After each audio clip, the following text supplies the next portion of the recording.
was originally planning to save this video, but I'm so excited I figured I'd get it out. I recently made an investment of around $1,300, give or take, and so far it's paying off pretty nicely, and I fully expect it to give me incredible 50x returns every single year at least. This is a little different from your typical investment. For those of you who may have been watching my channel, you might have seen the video where I talked about the importance of investing in a skill.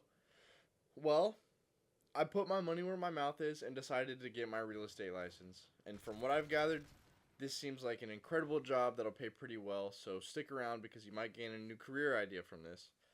I haven't even sold a house yet, I won't lie, but I just want to talk about my experience so far, as well as my expectations, some things I think I'll really like, and my plans for the future, so let's get right into it.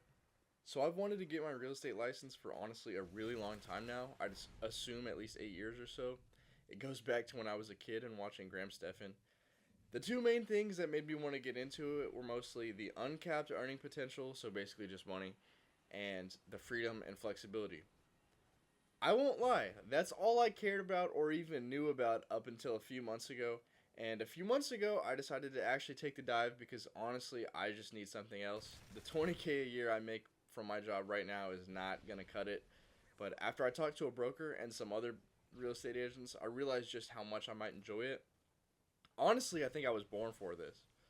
At the end of the day, you are a glorified form filler outer, but there truly is a lot of flexibility since it's completely on your own time and you're basically your own business. On top of that, maybe I heard it at a good time because I had really just felt like I was working my ass off more than most of the other people at my job and just barely getting anything from it. But the broker specifically mentioned that you get out what you put in, and that sat really well with me. I might have to deal with some unsure clients that could take up more time than necessary, but I'm no longer going to be brought down by anyone else. I am in full control, and I take a lot of solace in that. One thing that I didn't realize is that you can pretty much do anything under the sun in the realm of real estate. I can sell houses, which everyone knows, but I can also sell land, I can do leases, I can do commercial, I can specifically work with first-time home buyers if I want to. All that to say, I have a lot of options.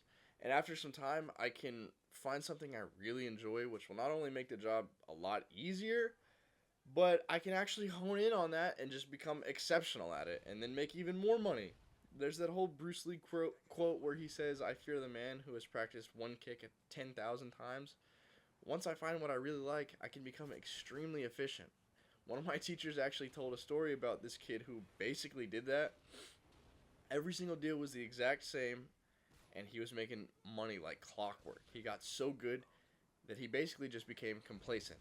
He would usually work with sellers, and then when he finally worked with a buyer, he filled out the contract the same exact way that the seller would, which basically gave up his commission to the other side, and he didn't get paid for it, and the other side didn't pay them back either, which probably doesn't look good on their part. But regardless, this dude just had such a routine that he became complacent and just made no money on that deal. So again, I really like the things I've heard, and I think I really was made for this job.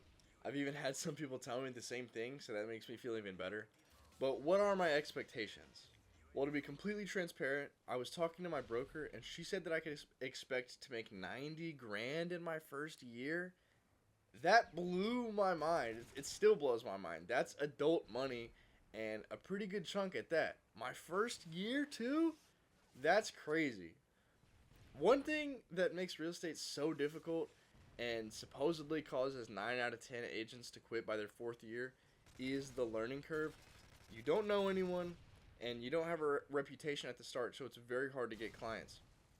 They call it your sphere of influence, but after you do some deals, people may like you, and they may start referring you to their friends, and you meet more people, and it's basically just this exponential snowball of clients.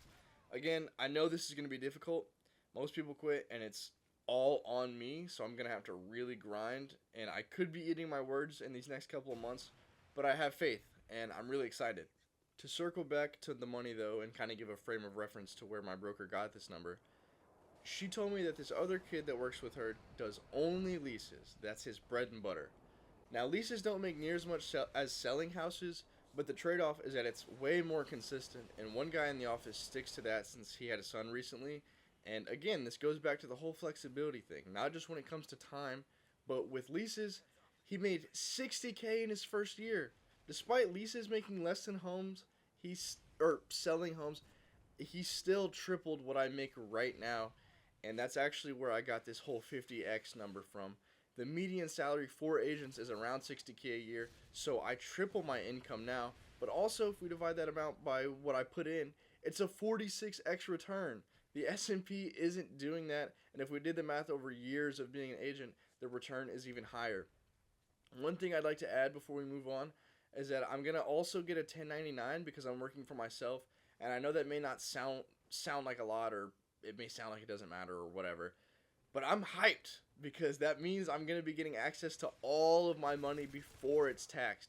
I can capitalize on this so much. I don't plan on spending it, and I really don't even plan on investing it either. But I can take 25 to 30% out every time that I get paid, and just put it into my high yield savings account, and I'll literally just make money off of money that wasn't going to be mine in the first place. And if this all didn't sound great enough already, I get paid by commission. I'm pretty much inflation proof. I guess not entirely, but as home prices continue to skyrocket, so will my income. And maybe home prices will crash or something, I don't know, and I wanted to make a little bit more money. Everything's negotiable. So I could, at the very least, try to negotiate an extra percentage on the commission, and then, I'd be able to still make a pretty good amount of money from the transaction. A lot of people's jobs don't keep up with the rate of inflation, so over time, they're not getting raises, and basically they're just making less and less money every year. I am protected from that, which is so cool.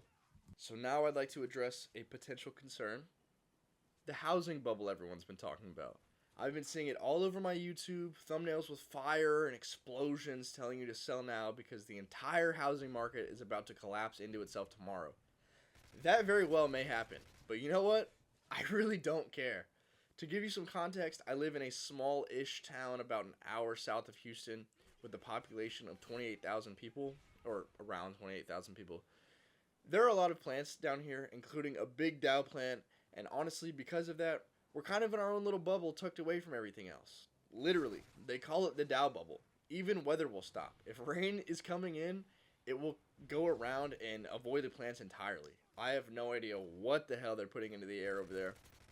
But because we have all these plant jobs, we have a constant supply of consumers that make a pretty good chunk of money.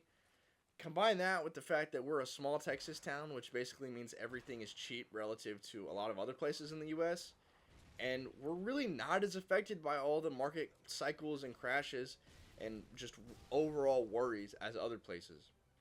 Of course, it still affects us, but we largely can relax down here. And to circle back to housing, having a plant job down here is literally just the path a lot of people take right out of high school, especially if they don't have a plan in life. It's good money and can shape up to be a good career, but if a lot of people are making a lot of money, especially when every year we have a new set of adults entering, the housing market is going to continue just fine. It may have its fluctuations like all markets, but I'm really not worried. Plus, I still live with my family. I know that's a huge cradle, and some people may resent me for it, but I'm just taking advantage of the situation that life gave me. Now we can get into my plans for the future, specifically in regards to money, and I even want to talk briefly about my channel. So I know people say not to share your goals publicly, but whatever, I don't care. My main focus at this point is to invest damn near every dollar that I make into my dividend growth portfolio until I hit $100,000. Again, I still live with family, so I don't have very many bills. And at that point, I can chill out on investing a bit, and I'll start contributing more to my high yield savings account until it gets to 10K, just to have an extra cushion, especially since I'm not going to have a consistent stream of income. But I really want to grow the value of my account as fast as possible so that time will be able to compound even more. And I'd really like to hit $100 a month in dividends. I just think that would be amazing. Obviously, that's free money, but it's an extra grand a year. I don't have to worry about investing at all. It would be completely automatic at that point. And there are a lot of people who don't even invest that much in general. But at that point, I would just have that locked in for life, which is really exciting. And as far as my channel goes, I just want to say that I'll basically be working 2 jobs for a couple of months, so I may not be able to get videos out as often, even though it already takes me a while. Just wanted to give a heads up, but since my income will vary and has basically limitless potential, I think it'd be fun to do a WildLearn type of series, like how he talks about all his income streams and how much he's made for the month. I'd like to not directly copy him. Maybe I'll do it once a quarter or something. I don't know. We'll see. But let me know if you'd like to see that. Or, let me know if you want to buy some property in Texas, because we could work together now. I can sell anywhere in the state of Texas. But I hope you got something out of this. If you did, consider leaving a comment. Consider subscribing. I'd really appreciate it. Good luck on your investing journey.